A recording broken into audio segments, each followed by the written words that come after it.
સીતારામ, સદદેવીદાસ, જય મા અમર, જય શ્રી કૃષ્ણ. પ્રકૃતિના ખોળે જીવન હોય એટલે જીવનમાં શાંતિ તો ઘણી બધી હોય જ, પણ વિચાર આવ્યો કે એક સમયે આપણી પાસે કેટલી સંપત્તિ છે એ જરૂરી નથી, પણ સંપત્તિની સાથે કેટલી શાંતિ છે ને જીવનમાં એ જરૂરી છે. ઘણી બધી સંપત્તિ હોય પણ છતાંય જીવને ક્યાંય શાંતિ ન હોય તો એ સંપત્તિ બધી નકામી છે. સંપત્તિ જીવનમાં જરૂરી છે, પણ શાંતિથી વિશેષ સંપત્તિની જરૂર નથી.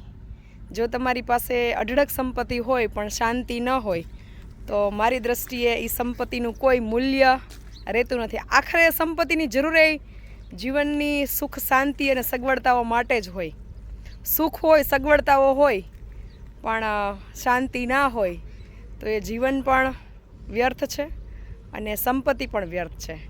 એટલે સરસ મજાનું ઈશ્વરે કુદરતના શરણે જે જીવન આપ્યું છે એ સંપત્તિ હોય કે ન હોય, સગવડતાઓ હોય કે ના હોય, પણ પ્રકૃતિના શરણે જે શાંતિ છે એના કહેવાય ને કે અમૂલ્ય સમજી અને એને જીવીએ, માણીએ.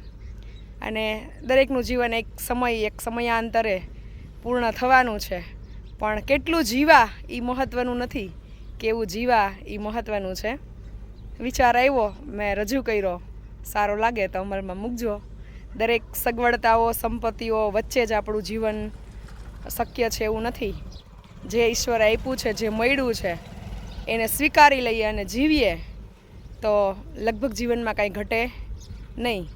ચલો, બધાને જય મા અમર, સીતારામ, સદદેવીદાસ, અમરદેવીદાસ, જય શ્રી કૃષ્ણ.